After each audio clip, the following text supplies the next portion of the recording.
So, you know, I've got to be honest about a few things. As much as I'd like to say I'm not frightened of anything, life does frighten me a lot sometimes, and it stops me from really doing things that I want to do, and it stops me from, you know, pursuing the goals that I have and the things that I've dreamed about.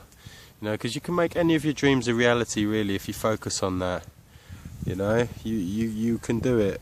You've got all the options in the world if you live your life in a certain way, and you really dedicate yourself to making, you know, your dreams come true. Then that will happen to you. And I've never done that really, and it's always been because of fear of failure, apprehension, you know, fear of looking stupid. You know, things like that, and it's kind of different fear that I'm suffering from at the moment as I become more kind of spiritually aware and politically aware and things like that. I mean, it's been it's a road that I've been travelling down for a long time now, but you know, about 10 years or something like that, more severely in the last sort of like 5 years, and I've had bizarre experiences, and you know, I'm suffering from really what probably a lot of you would call as delusion. You know, I've got delusions of grandeur, I've got delusions of paranoid persecution. You know, I looked it up online, I'm pretty much schizophrenic. You know, I've got the symptoms of schizophrenia, pretty much the main ones anyway. As I said, delusions of grandeur, persecution delusions, you know. Although I don't know, it's like, am I going mad, or if I was going mad, could I see it so clearly? Could I perceive it in this way? Could I recognise these character traits if I were really mad? I don't think so, really. Would I have this clarity of vision that I feel that I have if I were really mad? I don't know. But anyway, I do feel, you know, I'll tell you a little bit about them before I get back to the main thing about how we're all controlled by fear. You know, the powers that be, this is part of the persecution complex, you know, the powers that be are really trying to control all of us, because, you know, if we came to the realisation of how we're living, you know, being just part of some great fantasy that's been constructed around us, and how we can absolutely change everything, and we don't need to, you know, spend our lives, you know, breaking our backs doing jobs that we don't enjoy, spending, you know, 5/7 of our week in a place that we don't really want to be, which just doesn't make any sense at all, does it, if you think about that, surely? But we acquiesce to that, and we say that's life and that's how it goes, and we, you know, give up all our hours to, you know, make money to live in a house that's sitting there anyway, that you could have built yourself with, you know, bricks which are made out of sand, which costs like £500,000 on average these days. And you spend your whole life trapped into that, and if you've got children, then you're just constantly in fear that, you know, you're going to lose it all, and your children are going to go hungry and they're going to starve. And, you know, nobody should starve when there's soil in the ground and rainfall, you know, comes from the sky. There's no need for anybody to starve ever in this world. But yeah, so for me, you know, I've always had this sense, I'm getting everything a bit back to front here. Again, I'm getting a bit confused and I'm going off on tangents, but it does link up. All things do interlink if you can recognise where the links are. You know, everything is everything. I've got a poem about that. I'm gonna give you some more of my poetry in future videos. You might have seen one of them. But yeah, there's more. Anyway, what was I saying? See, I've got a memory like a sieve, man. Yeah, I've always felt throughout my life that I've got something important to say, that maybe I'm going to play a very important role in the world, and that people are going to listen to my words, and my words are going to be important. And within like small social circles that I've been a part of, people have kind of respected my vision and the way that I can articulate things. But I've never really made an effort to put that out there to the masses, but I do feel, you know, as though it's what I'm supposed to do, and it's my purpose in life. And you know, this is part of the delusion of grandeur, as I alluded to in my video called Happy Easter, which you can watch if you wish.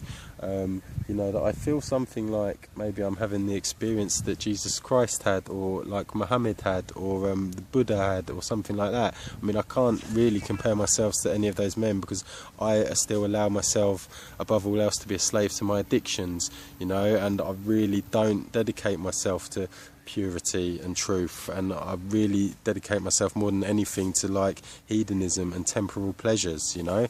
So I certainly can't really be compared to those people that I mentioned in a positive way, but I think I'm having the same experience as them in this kind of, you know, enlightenment, a mental enlightenment that I'm experiencing, the realization of the truth basically. And I think as well, just to temper that with some, you know, reality, I think it's happening to a lot of people, you know. I really think it's happening to a lot of people now, and you're seeing lots more people, you know, talk about this and make videos like this, and you know, and I think it's something that, you know, the ruling classes are really, really eager to suppress, because the way that society is, you know, kind of manufactured at the moment, there is like a ruling class that can do anything they want, and a massive underclass that's provide the labour for those people to live in the way that they want.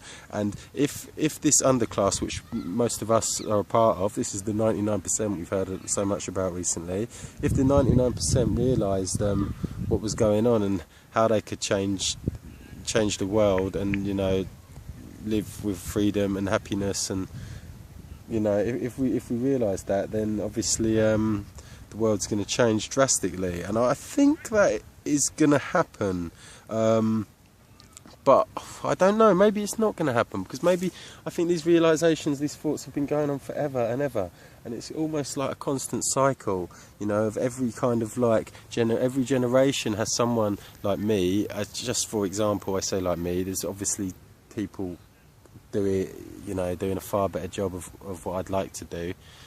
There's people doing what I'd like to do, because I'm not doing it, you know, let's be honest about that. I'm just putting video on YouTube, and I've written a book actually. I've written what I think is a really good book, which really sums up a lot of it, but I'm not going to plug it on here on principle, because I'm trying to divorce myself from my ego, and obviously, you know, anyone who puts videos on YouTube is really kind of exercising the ego a bit, you know, and this is, you know, and my book, again, it's another exercise in the ego in a sense, I suppose. I don't know really. Anyway, you'll find it if it's meant to be. But yeah, I want to make the world a better place. I've got a strong feeling about that. I've got a strong feeling that it was kind of my purpose in life to do that. And is that a delusion of grandeur? Maybe it is. Where it comes in with the delusion of persecution, and I'm just going to tie this in now to the fear aspect, which is preventing me from really going all out with this, you know. It's really, this is the most candidly that I've spoken about this so far actually, and I've been because I'm frightened actually to put myself out there. I became involved a little bit with some protest movements recently, and I was hanging out with these guys a little bit, and I didn't trust these guys at all really. I'm not each individual, some of them were nice, some of them I didn't trust, and some of them I felt had a different agenda, and I've just got real paranoid persecution complexes, because basically, you know, I've got a bit of a checkered history.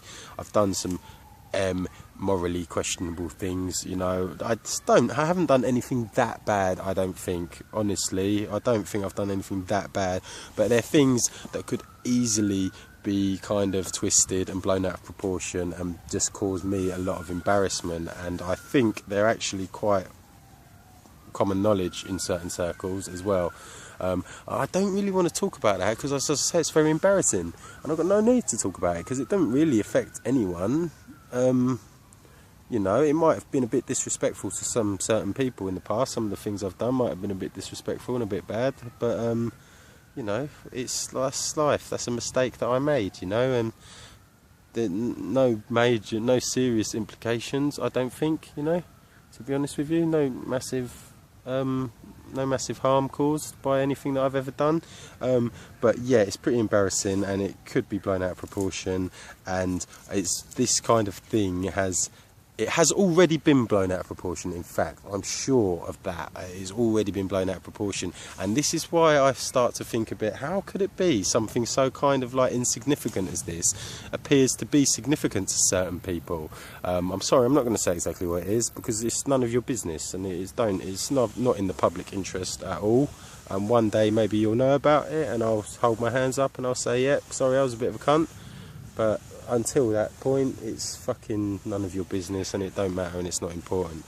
But anyway, there's people, I think, got a bit of have tried to fuck me up a bit over it. And is this just my pure paranoia? Is this just like part of my delusion?